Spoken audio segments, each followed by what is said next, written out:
เจริญพรญาติโยมคุณขอยกมือ10 นิ้วกราบนบนอบน้อมยังพระติรัตนเกี่ยวเจ้าตั้ง3 ประการอันมีพระพุทธพระธรรมพระสงฆ์อันเป็นสรณะที่เปิงที่เคารพนับถืออันสูงสุดในชีวิตกราบคารวะแตบไตไวยสาปุญญาปารมีธรรมพระมหาเถรานุเถระเจ้าคณะพระสังฆาธิการภิกขุสงฆ์สามเณรจุตนจุองค์อันหมายมีพระเดชพระคุณหลวงปู่พระเทพโกศลติปรึกษาเจ้าคณะภาค7เจ้าอาวาสวัดศรีโสดาพระอารามหลวงตำบลสุเทพอำเภอเมืองจังหวัดเชียงใหม่พระเดชพระคุณหลวงป่อท่านเจ้าคุณพระเทพปริยัติเจ้าคณะจังหวัดเชียงใหม่เจ้าอาวาสวัด7 ยอดพระอารามหลวงตำบลจ้างเผือกอำเภอเมืองจังหวัดเชียงใหม่เป็นต้นเป็นประธานตลอดจนครูบาสังฆเถระเจ้าภิกขุสงฆ์สามเณรจุตนจุองค์โดยความเคารพขอเจริญสุขเจริญปรญาติโยมศรัทธาสาธุชนติ่นจองห้องวัดจุหนุ่มเท่าใจยิงขอน้อมต้อนรับทุกท่านเข้าสู่รายการมรดกธรรมกำเมืองต่างสถานีวิทยุพระพุทธศาสนาแห่งชาติและสังคมคลื่นเพื่อการศึกษาพระพุทธศาสนาและวัฒนธรรมส่งสัญญาณกระจายเสียงจากวัดฝ่ายหินตำบลสุเทพอำเภอเมืองเชียงใหม่จังหวัดเชียงใหม่ในระบบคลื่นความถี่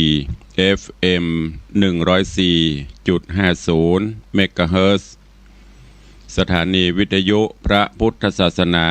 วัดหนองไก่ตำบลสันปะยางอำเภอแม่แตงจังหวัดเชียงใหม่ส่งสัญญาณกระจายเสียงในระบบคลื่นความถี่ FM 99.75 102.0 และ 89.25 เมกะเฮิรตซ์สถานีวิทยุ CM77 วิทยุอินเทอร์เน็ตล้านนาส่งสัญญาณกระจายเสียงในระบบคลื่นความถี่ FM 97.5 และสถานีวิทยุพระพุทธศาสนาจังหวัดเชียงรายส่งสัญญาณกระจายเสียงในระบบคลื่นความถี่ FM 99.50 เมกะเฮิรตซ์ตลอดจนวิทยุชุมชนเสียงตามสายหอกระจายข่าวตามวัดวาอารามตามหมู่บ้านต่างๆที่ครูบาสังฆะท่านเจ้าอาวาสตลอดจนต่างป่อแก่ป่อแคว้นได้เปิดออกลำโพงหอกระจายข่าวเสียงตามสายของวัดวาอารามของบ้านต่างๆเพื่อญาติโยมศรัทธาได้สดับรับฟังกันอยู่ในเวลานี้พร้อมกันนี้เจริญปรญาติโยมที่ได้ติดตามต่างเฟซบุ๊กเฟซไลน์ต่างเว็บไซต์ต่างๆบอกว่าจะเป็นเฟซบุ๊กของวัดวังสิงห์คำเฟซบุ๊กของ104ธรรมะคลายเครียดเฟซบุ๊กวัดไฟหินเฟซบุ๊กของตันตุเจ้าบ้านนอกทิตะสิโปตลอดจนหลายๆเฟซบุ๊กที่เป็นญาติธรรมในรายการได้ฟังแล้วก็ได้กดแชร์กดไลค์ส่งต่อๆกันไป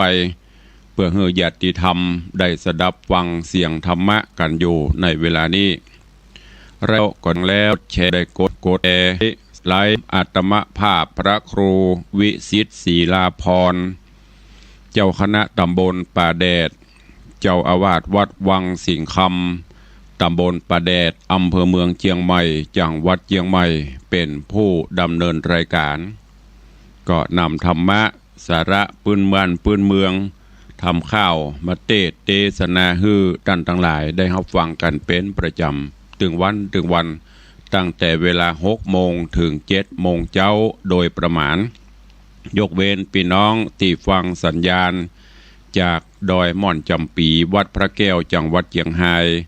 ก็ฟังกันเมื่อค่ำยามคืนต้องกราบขอบพระคุณในเมตตาบารมีของท่านผู้อำนวยการทุกสถานี เจ้าหน้าที่ช่างเทคนิคผู้ควบคุมการกระจายเสียงทุกท่านทุกสถานีตัวเองและขอบคุณเจ้าของ Facebook ทุกท่านที่ได้กดแชร์กดไลค์กันปากันวันนี้เป็นวันพระเป็นวันศีลการเวลาวันเวลาล่วงเลยผ่านพ้นโดยความรวดเร็วว่องไวจากวินาทีเป็นนาทีเป็นชั่วโมงเป็นวันเป็นเดือนคลาดเคลื่อนไปโดยบันิ่งบอยู่ได้บรอไผวันเวลาผ่านพ้นบ่ได้รอไผสักคนไม่ใช่ว่ารอคนนั้นรอคนนี้ไม่มีวันคำว่ารอไปของเปิ้นเรื่อยๆเพราะฉะนั้นเฮาท่านทั้งหลายจะต้องตวยตามการเวลาฮือตันตื่นเจ้ามาก็คิดพิจารณาตลอดจนตรวจตราตรวจสอบในรอบวันที่ผ่านมามีอันอย่างอันใดที่มันขาดตกบกพร่องก็เสริมเติมให้มันดีขึ้นอันไหนที่มันดีแล้วก็เสริมเพิ่มเติมดีขึ้นไปเรื่อยๆวันนี้เป็นวันพระวันศีลทางรายการที่ได้จัดมาโดยตลอดเมื่อวันพระวันศีลมาถึง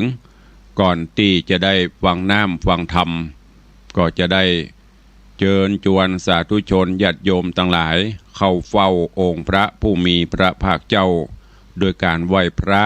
สมาทานศีลและฟังพระธรรมเทศนาเป็นลำดับไปโอกาสบัดนี้ใครที่ได้เตรียมขันหรือว่าพานดอกไม้ธูปเทียนไว้ก็จัดเตรียมเพื่อเรียบร้อยแล้วก็ดังที่ได้บอกมาโดยตลอดว่าวันพระวันศีลถ้าเป็นไปได้เชิญชวนพุทธศาสนิกชนทุกท่านได้นุ่งขาวห่มขาวอันเป็นสีของความบริสุทธิ์ผุดผ่องและพอให้เป็นระเบียบเรียบร้อยที่สำคัญก็เป็นการประกาศให้เจ้าโลกได้ฮู้ได้ทราบว่าเฮาเป็นพุทธศาสนิกชนทุกวันพระทุกวันศีลบอกว่าจะเป็นศีลน้อยศีลใหญ่ถ้าเป็นไปได้อีป่ออีแม่ญาติโยมศรัทธาลูกหลานตันเต้าเยาวชนคนดีใส่ชุดขาวนุ่งขาวห่มขาวก็จะได้เป็นระเบียบเรียบร้อยดูแล้วสวยสดงดงามก้อยๆฝึกกันไปเมินไปมันก็จะชินแล้วก็จะทำให้รู้ว่าโอ้เมื่อถึงวันพระวันศีลนี่ประเทศไทยเฮาหรือทั่วโลกที่นับถือพระพุทธศาสนาปากันนุ่งขาวห่มขาวแล้วลองหลับตาจินตนาการว่าภาพนั้นมันจะประทับใจต่อใดอันนี้ตุลุงได้เชิญชวนและรณรงค์มาโดยตลอดเนอะวันพระวันศีลเตรียมขันข้าวตอกดอกไม้ถ้าไปวัดได้ก็ไปวัดไปวาไปใส่ขันข้าวตอกดอกไม้ส่งสาเข้าสาบาตรทำบุญตักบาตรประพฤติวัดปฏิบัติธรรมไปบ่ได้ก็อยู่บ้านอยู่จองนบไหวสาเอาเนอะโอกาสบัดนี้เชิญทุกท่านเข้าเฝ้าพระผู้มีพระภาคเจ้าพร้อมกันณโอกาสบัดนี้อิมินาสการเรนะพุทธังอภิปูชยามะอิมินาสการเรนะธัมมังอภิปูชยามะอิมินาสการเรนะสังฆังอภิปูชยามะอะระหังสัมมาสัมพุทโธภควาพุทธังภควันตังอภิวาเทมิสวากขาโตภควตาธัมโมธัมมังนะมัสสามิสุปฏิปันโนภควโต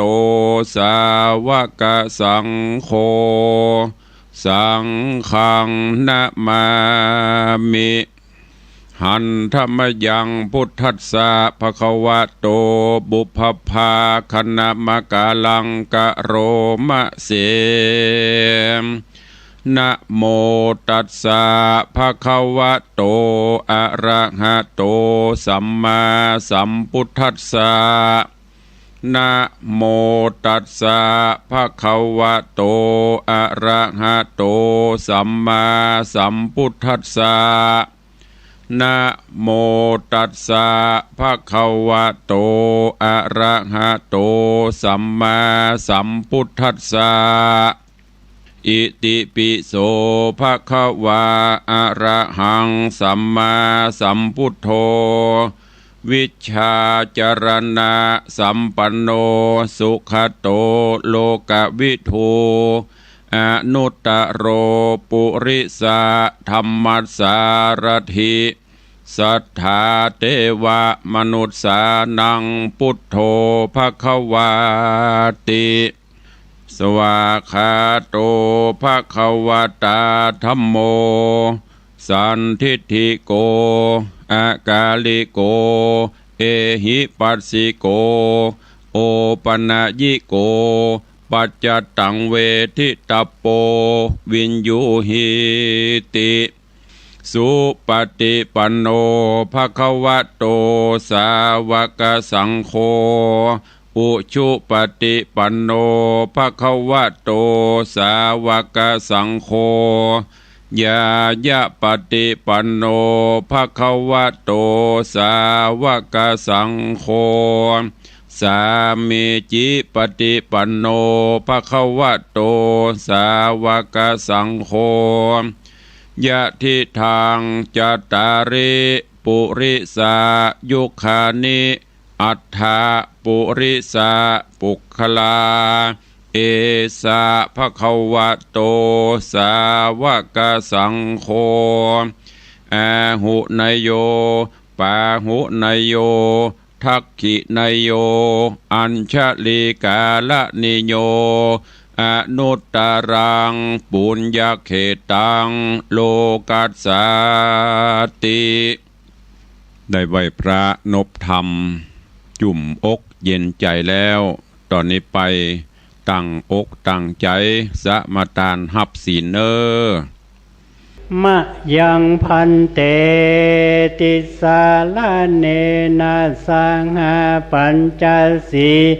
นิยจามาตุติยัมปีมะยังพันเตติสาลาเนนะสังหาปัญจลานิยจามาตติยัมปีมะยังพันเตติสาลาเนนะสังหา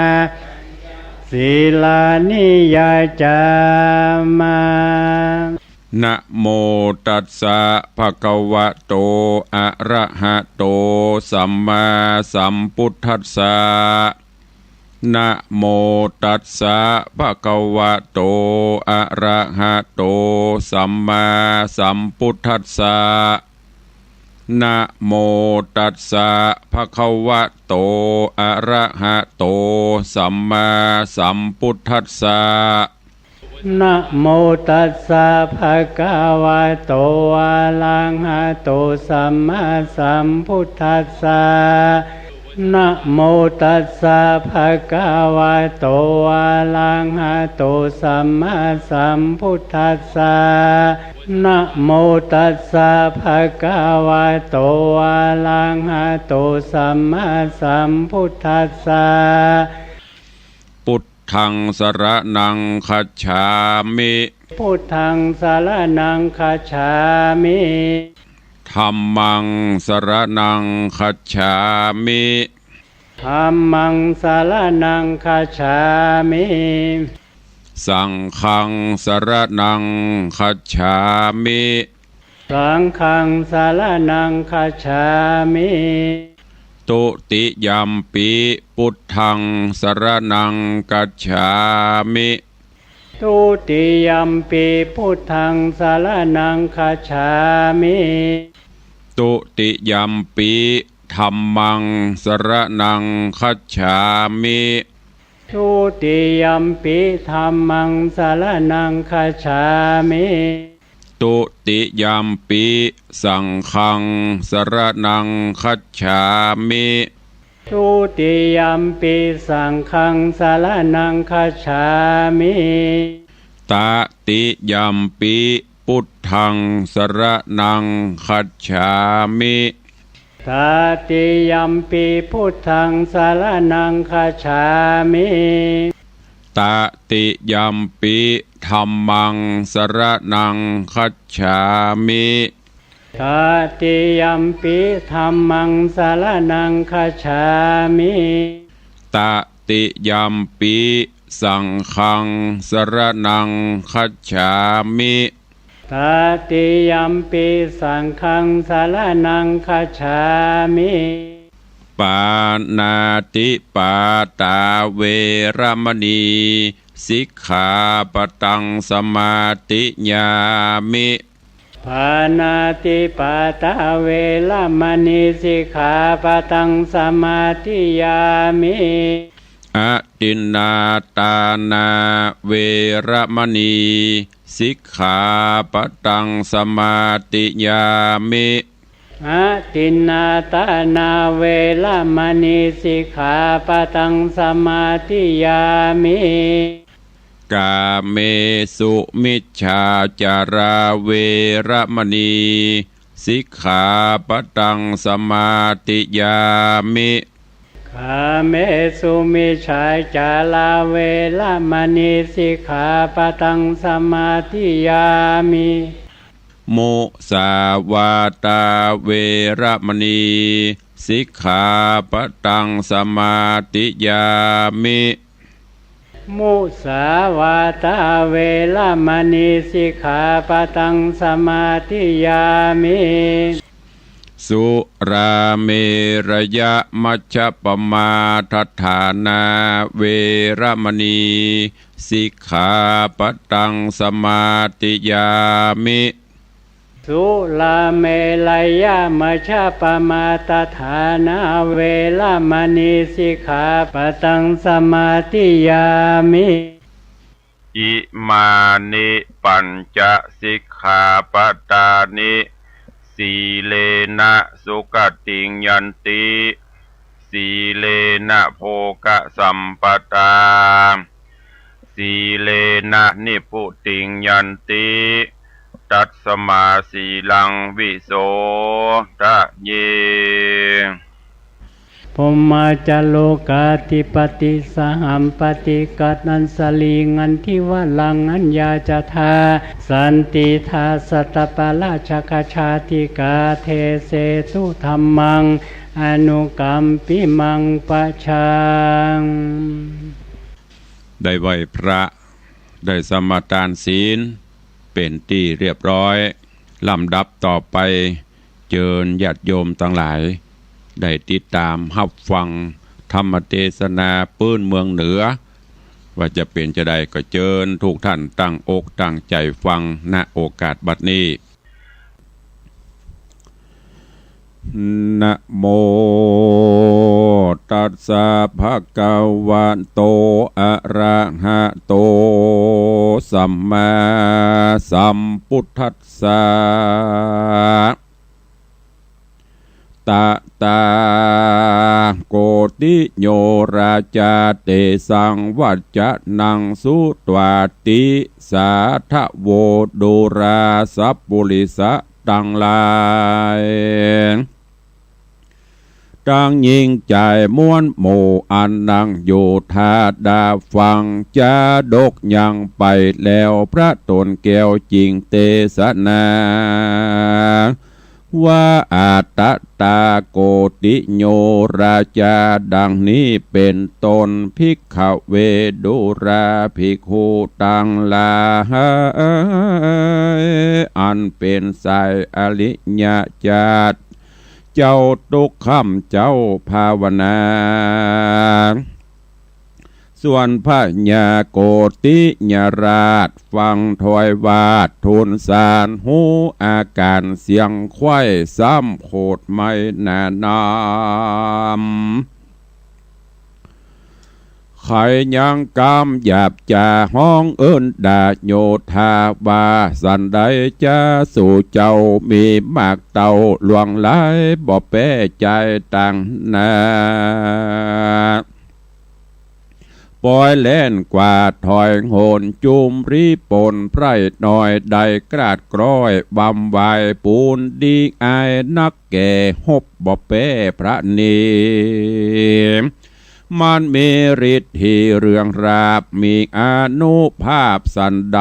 จริงเหลือใจสู่เจ้าแล่นปอกเต้าคืนมากูนี่นาจักกว่าไปต่อตาเดียวได้มอกเด็กใจอ่อนหน่อยกูบ่ปล่อยมันไปจักเร็วไวจักลากกำใส่ปากคบกินสัตว์เนื้อดินปากกวางกือแลดจ้างเสือมี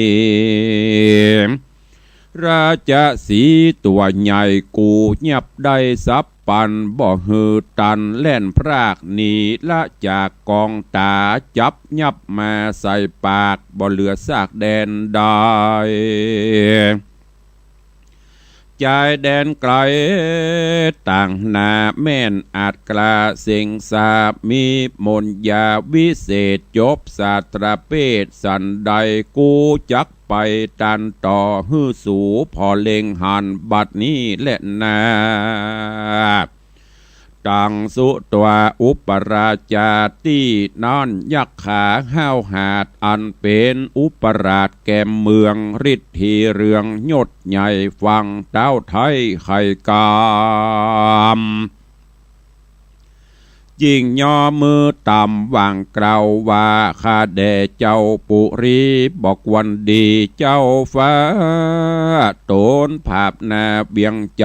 จักเสด็จไปรบภาพกับใจหยาบปาลาพงเด็กขางอ่อนหน่อยเป็นใจถอยสับมานยอมเคลียเสียการปังเป่าบอกวันแก่เจ้าปาลาข้าขออาสาแต่นเต้าน้ำพวกเฮารีปนไปน้ำตนใจอ่อนมาสู่บอนหอคามนำมาต่ำตอนแน่หือเจ้าฟ้าเล่งหันเจ้าหอจันโกติญราชฟังถ้อยบาทไขจามแห่งอุปราชายศใหญ่โตนเต้าไทยหันตันจริงวางปันโป่งขาดอนุญาตตามกรรมก็มีหันแหละนาตีนั้นโอปราชายศใหญ่ฤทธิใจสามานมีใจหันหาดเฮาก็ห้องเป่าโยธามีนำนาบอดหน่อยนับหลายร้อยหลายปันแล้วป้ากันพร้อมนาลงสู่ด้ากงกาเจ้าบุญนาปิตราชก็อภิวาทวันตานึกน้อมหาคู่เก่าคือว่าป้อเจ้าระสีสวัสดมนดีบอดจะเป่าฮื้อแง่ดินทรายเป็นงูลายมากเต้าเป็นงูเห่าตัวดำ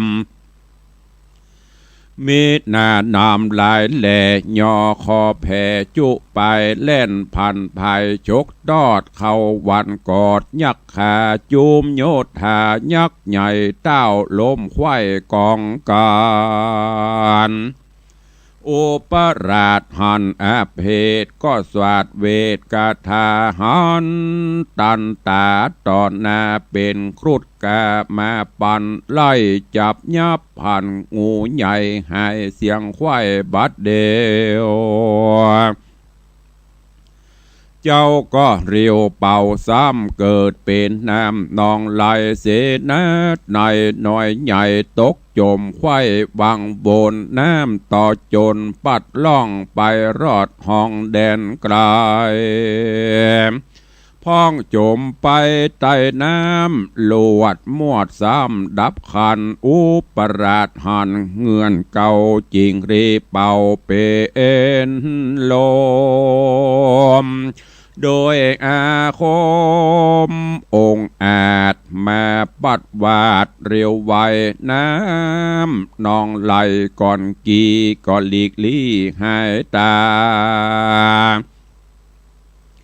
เจ้าบุญนาปิตราชก็ซ้ำสวัสดหีติปประมนเกิดเป็นฝนหอกดาบตกพระภาพลงมาถูกโยธาหน่อยใหญ่ล้มตายไข้กองกันอุปราชหันเจ้าหมู่เล่นสะสู่ถอยโหนเหตุว่าฝนหอกดาบตกพระภาพแนะนำจริงสวาดมนต์ยำแต่ไทยอันเกยใจมานานเป็นเพชรดานหินใหญ่กังบางไว้ไปบนโยมรีปนยักแลนเข้าสู่ปืนเพดานหอกยังคานหอกยังอาคารบ่อาจลอดลงมานานและหน้าตามัดทางปะกาเส้นโตสัทธาอาหาอันว่าสัพปัญโยพระพุทธเจ้า สัพพัญโยยอดซอยหันบาดหอยบาลีโบสหลังมีไปแจงพระจริงแสงเตสนาวาอัฏฐโคโยโทยะคารัญโยอโรเจสีดังนี้เป็นตนภิกขเวทดูราภิกขุตั้งหลายอันเป็นสายอริยญาติเยื่อนักปราชญ์รงญาณส่วนโยธางานยักษ์ใหญ่กันลูกใดเรียวไวก็รีบไปบอกเราแก่ยักษ์เจ้าปาลาว่าข้าแด่มหาราชเจ้าตนเป็นเก้าเวียงใจอันว่าโยธานายห้าวหาตังอุปราชแก้มเมืองฤทธีเรืองบอบพรตั้งแต่ก่อนเดิมอ่อนบาดนี้เมื่อมอนมวยแมงบ่หลอกข้างคนใดเสนาในน้อยใหญ่ตายเสียงไข้กองกันข้าโพธพันมาใดจริงรีบมาไว้ทุนสาขอมหาราชเจ้าจงเกิดเล่าขะนิ่งในเหยียสันได้นั่นใส่จักหือไพรไตเจ้าเมืองโป้นขี่เครื่องไม่มาดใดกล้ากลาดอนตรายตามอุบายเต้าไทยจักกึดใดเลงหันแดดเตอะเมื่อนันปัญญาโกติญราชฟังถ้อยวาดกำจาอันเสนาไข่กล่าวห้อนพระเผาตั้งตนมีกังบนลายแหลกึดใจแผ่ขนิ่งในว่าแม่นเสือกแดนไกลต่างดาวมันโคดเฮาเครื่องกาเข้าเมืองมาไล่ขาจุมไพรฟ้าคนในเตี้ยงตายไปบอกข้างเมื่อเมืองเตี้ยงจักห่างบัดเดียวกูกวนเร็วรีบหาวไปน้อมนาวไปน้อมเต่าแดนไกลฮือคนในไพรไตหายหม่นใบเครื่องขี่เจ้าปุรีโกติญราชกันกึดขวาดในใจขาดนิ่งนายเมียนแล้วก็กราดเกลียวภายพันรีบเร็วปันบ่อจะลงสู่ต้ากงกาเพื่อไปสาขับใบซึ่งเจ้าหนอไทยบุญมีส่วนเจ้ามุนีบุญใหญ่กันจวยพี่ไทยสายตาภาพยักษ์ขาบเมียนแล้วโตนดอกแก้วคำใจก็พันภายเข้าสู่ยังตีอยู่นาว่าฮือพระตาพี่เจ้าอยู่ตีเก่าคนเดียวก็มีหันและนาโสโก ติโยลาจาอันว่าพญาโกติญราชเจ้าภาษาทหอใจกันว่าไปจุจอดถึงเจ้ายอดปิตราชกุมารก็ทุนสารขาบไว้ว่าข้าแด่เจ้ายศใหญ่บุญนะบาดนานี้นาคาเท่า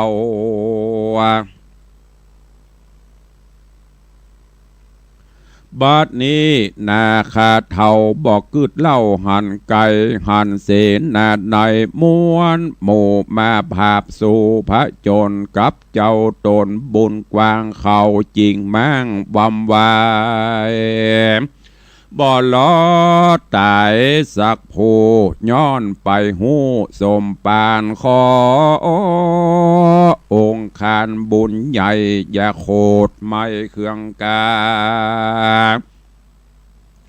ขอคุณนะข้าเท่าอันเป็นเจ้าเวียงใจขอมีใจแผ่โพดหือปนโตดต่างตายข้าขอถวายเมืองใหญ่พร้อมไพร่ไตประจาตังพังกาภาษาทแก่เจ้าที่ราชบุญเรืองขอ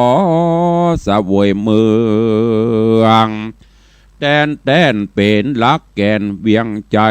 ลูกใส่ใจยอดซอยงามชื่นจ้อยปุษะมาลี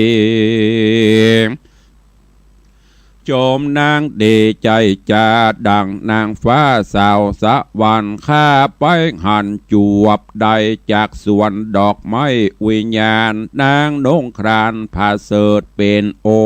ปะปาติกากำเนิดบุญหลายข้าขอถวายแก่เจ้าเอาเป็นเก้าเดวีขอเจ้าบุญมีธิราชญาติละขาดวางตำขอตามกรรมข้าเท่าอันก้มเกลาทูลสาบัดนี้แด่เตอะเมื่อนั้นปิตราชกุมารจริงจะขานตอบเราซึ่งยักเท่าเวียงใจว่าเหือเห่าไหลลอยล่องมาตามต้องโกงกาบ่พาทานะมาภาพเกณฑ์ขนาบเมืองดอยย้อนหมายใจไปหอดเมืองแก้วยอดปัญจละนครแห่งพระภูธรป้อเต้าอันอยู่ดาวไกลตาเฮือเฮามาบอดจาจอดซื้อหน้าหอใจตาวันใส่ตกตอดจริงย่างจอดเศร้านอนกลางสากรบ่อกลางสากรแม่ใหญ่ต้านป้อยมาไฟหิงสาฮือโยธาอาจกล้ามาต่อตาพระโจรโจมรีปนหน่อยใหญ่ตาจริงตายไข้นั้นนำเหตุต้านจำแต่งใจอาจแย่ใส่ตกปันบัดนี้หันบอกแป้จริงมากล่าวแก่เกณฑ์เมืองเฮาบอกเครื่องคิวโคดจักภายโพดตามกามบอกกระตำค่ำคายังเจ้าฟ้าหอใจ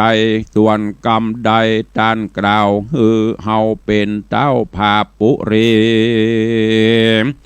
ลุงเฮามีนึ่งผู้บัดนี้อยู่ในเหือเฮาบ่เหลือกว่าได้บ่เว้นใบนักเบากันลุงเฮาโป้งขาดอนุญาตตามรายเฮาบ่หมายจากพรากละเว้นจากกรรมขอจักอยู่รอเป็นตาภาพแผ่นดาวเวียงใจฮือคนในไพร่ไตหายมนไม่มองเงา ก่อนลุงเฮาห้ามขาดบ่อนุญาตปงปันเฮาจักพันล่องกว่าเอาไปนาเป็นไม้เจ้าบุญภายปิตาราชกล่าวเสียงขาดสุดกรรมก็รีบนำเอาตาโตนหาดหาวโกติญราชาเข้าไปหาที่ไกลซึ่งดาวไทยเมืองบนอันเดลมิตรตนกลับเปดพันนะพิเศษเปิงเป่าเป็นผ้าขาวผู้เทานั่งอยู่เฝ้าไปนายแล้วจะใครบอกกล่าวฮือหูข่าวจุประการก็มีหันเล็ดนาสาโกโฮโอโฮโอโฮโอเทวราชาอันว่าพญาอินตาตนองค์อาจฟังถอยวาดวาตีก็ยินดีวางปล่อยเฮอเจ้านาดน้อยบุญนาเป็นปัญญาบาปดาวนั่งเต้นเต้าสะบวยเมืองสะบวยรมเพื่อฮือสมใจไฟแห่งยักษ์ใหญ่โกติญราชากันขุนอินตาธิราชอนุญาตวางตามกองธรรม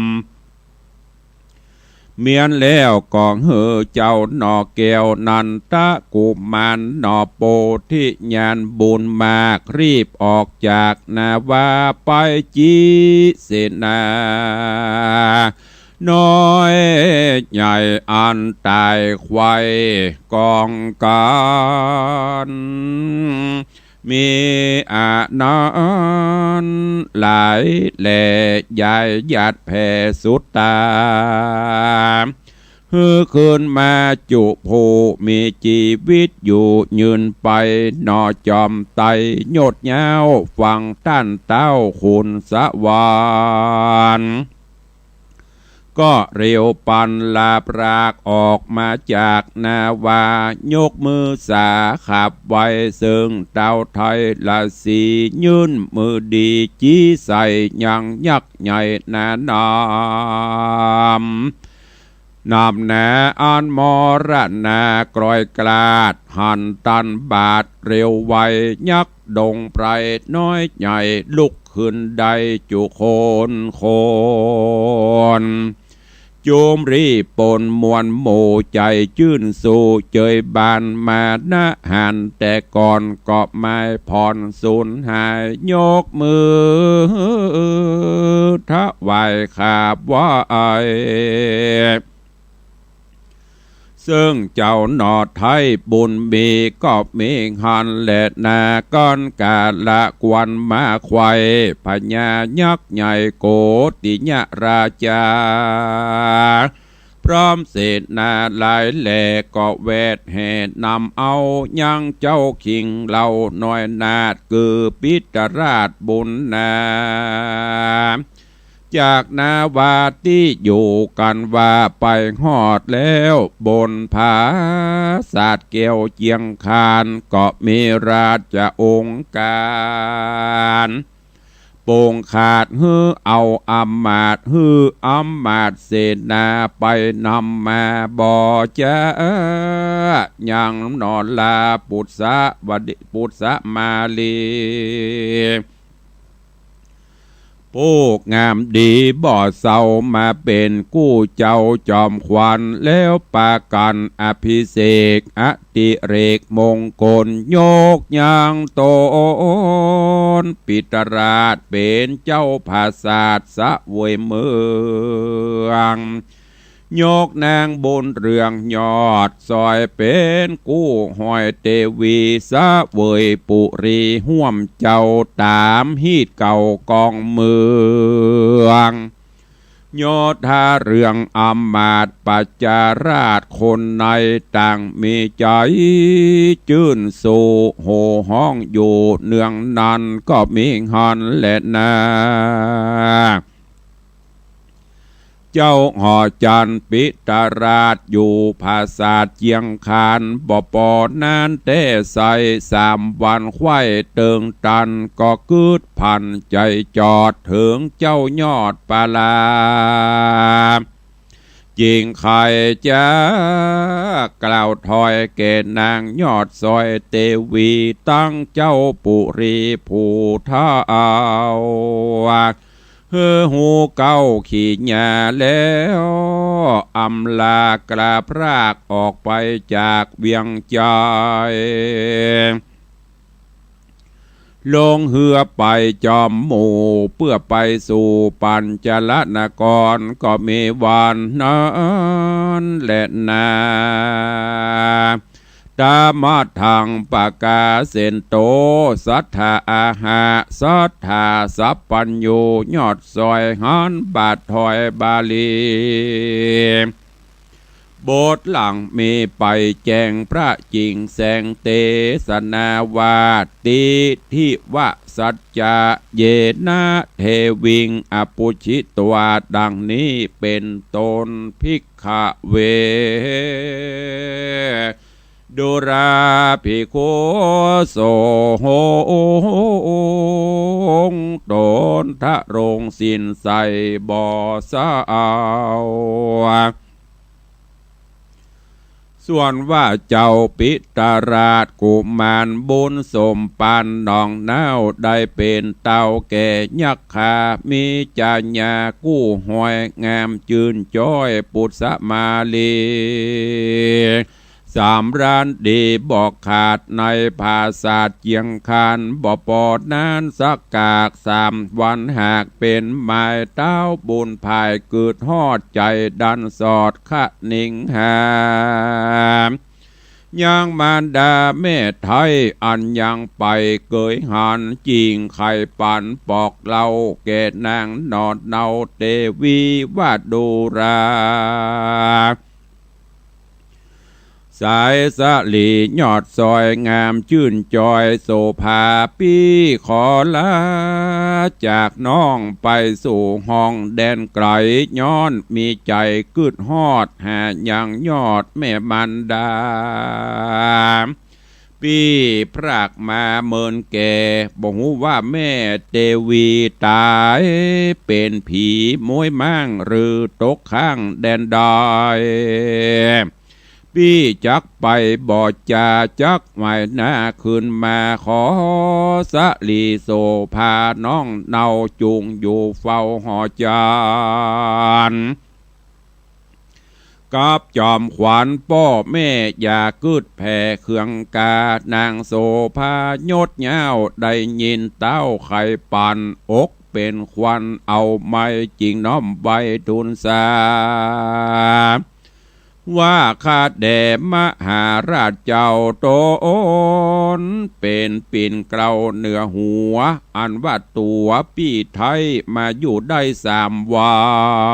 นปล่อยจักพันนี้กว่าละหือคาขี่มองข้าบ่ปองละพรากหนีเว้นจากเสียกรรมการองค์คำปี้เจ้าจักฮือเฝ้าห่อใจจากโอดใจอยู่ทาปีจักจำกว่าเด่นได้ก็จากไปตามบอกบ่ลวงนอกกำผัวปันดังตัวพี่ไทยกันบัดใดไปหันยังจอมควานแม่แล้วอย่าล่าแอวแดนใดขอเรียวไว้ปอกเต่ามาที่เก่าเมืองเฮาแดเตอนานิติตังขีญาสังวันนาวิเศษจาห้องเหตุธรรมเทศนาจำปา4 ต้นตอนที่21ก็บังโกมสมเรศเดช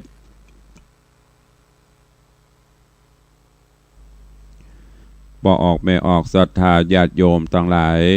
วันนี้ตุลุงได้เทศนาจุมป่า4 ต้นมาถึงตอนที่21แล้วเนอะ ซึ่งเรื่องราวในตอนนี้ก็ผ่านมาถึงโพธิสัตว์เจ้าพร้อมถึงองค์อมรินทร์พระอินทร์เจ้าฟ้าในร่างของป่อพระขาวหลังจากที่ผ่านเมืองยักษ์สิงหราชมาก็มาถึงเมืองยักษ์โกติยราชก็ได้สู้รบภาพกันจนสุดท้ายปิตราชกุมารพร้อมกับน้องล่าก็ช่วยกันรบภาพต่างพญาปิตราชก็ยอมป่ายก้านแล้วก็ยกบ้านยกเมืองพร้อมกับลูกสาวคือปุษะมาลีหลังจากนั้นปิตราชกุมารอยู่ด้วยกันได้ประมาณ 2-3 วันก็ได้แจ้งวัตถุประสงค์ได้แจ้งความประสงค์กับป่อพญาปิตราชกับน้องเนาปุษะมาลีได้รับฟังรับทราบว่าปี่ยังมีภารกิจที่จะต้องปฏิบัติก็คือจะไปเมืองปัญจละนครเมืองป่อเมืองแม่เพื่อไปพ่อว่าป่อแม่อยู่เป็นจะได้เพราะออกบ้านออกเมืองมาเมินบอกว่าท่านจะมีชีวิตอยู่ก็ว่าเป็นจะได้พ้องนี่คือวัตถุประสงค์หลักที่ปี่เขาอ่องล่องลอยเหือมาบ่ได้มาบีคาลาวีบ่ได้มาเบียดเบียนไผตอนนี้ก็บ้านเมืองสงบสุขแล้วก็จะขอลาไปตามวัตถุประสงค์ไปบ้านไปเมืองก่อนเนาะถ้าบรรลุตามวัตถุประสงค์แล้วจะได้ก็จะปิกมากำลังล่ำลาปุษะมาลีปุษะมาลีก็บอกถ้าเป็นวัตถุประสงค์ของเจ้าปี้ก็บัคัดศรัทธาและแต่ปี้เตอะอันนี้ญาติโยมทั้งหลายเนี่ยการอยู่กันบริหารบ้านอยู่ว่าการอยู่ด้วยกันถ้าไว้เนื้อเชื่อใจกันก็คงบ่มีหยังเนี่ยอย่างปุษะมาลีก็ดีคันธะมาลาก็ดีเปิ้นไว้เนื้อเชื่อใจเพราะว่าเป็นกรรมที่ง่ายๆภาษาบ้านเฮาก็คือผัวจะออกไปปฏิบัติหรือว่าไปตามวัตถุประสงค์ที่เปิ้นตั้งไว้เปิ้นไว้ใจกันว่าคงบ่มีอย่างที่จะเปลี่ยนแปลงล็อกแลกไปมีอื่นคนเฮาถ้าไว้ใจกันบ่มีหยังผัวไว้ใจเมียเมียไว้ใจผัวซื่อสัตย์ความซื่อสัตย์สุจริตต่อกันก็อยู่ด้วยกันได้อย่างสบายมีความสุขเรื่องราวในเรื่องของจำปาสีต้นในตอนนี้ก็โป่งวางมาถึงตัดตีวันพุกก็ก้อยฟังกันต่อเนอะวันนี้ก็ขอวางไว้เต้าอีก่อนขอนำรายการจากไปก่อนเนอะวันพุกก็ฟังกันต่อในเรื่องจุมป่าสีต้นวันนี้ขอความสุขสวัสดีบังเกิดมีกับทุกท่านเนอะยัตตาโรธรรมาวัฏันติอายุวันโนสุขังพระลัง